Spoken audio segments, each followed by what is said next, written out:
Bournemouth Borough Council are rightly proud of their gardens and open spaces.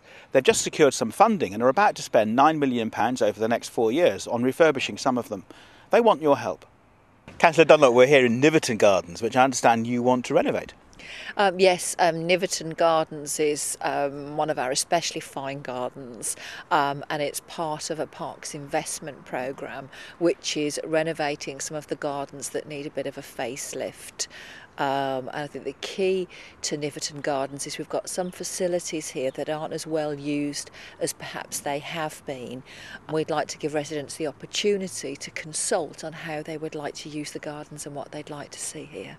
What sort of things are you envisaging the public perhaps suggesting? The tennis courts, they're perhaps not quite as popular as they once were. We also need to look at how some of the facilities we've already got interact with the others, and very importantly how the park itself interacts with the local community. Is the consultation for gardens generally or for just gardens here at Niverton Gardens? There's a programme, a parks investment programme, which has identified a number of parks and open spaces across the borough which are in need of either a review or a refresh, a facelift. In some cases it's a big investment programme, so it is part of a whole project, and that paper was brought to Cabinet the early part of this year.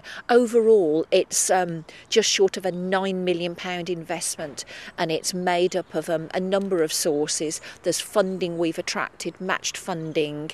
For example, we'll be doing work at Iford, playing fields, Merritt Park, so we've got funding from the RFU. We've got 106 money, Section 106 money, which is developers' contributions, which is paid into a pot, a leisure pot, and that's to mitigate the impact of development. And that's been collected for some considerable time, and it's sort of almost sat around in the pot. So we're bringing that into the equation, plus a little bit of the leisure budget. There's a Play Builder fund. We were lucky enough to win £2 million from Play Builder to create 22 new play areas. So it's a big project. It's a 4-year programme.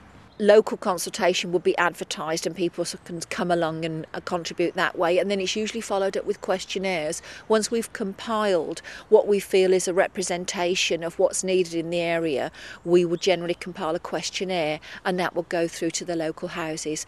And in its simplest form, people are asked to prioritise what's important to them. It's great to know that the future of these park spaces is secure, and that you too can have your say as to what you would like in them. This is Steve Parcell reporting for Vision News South.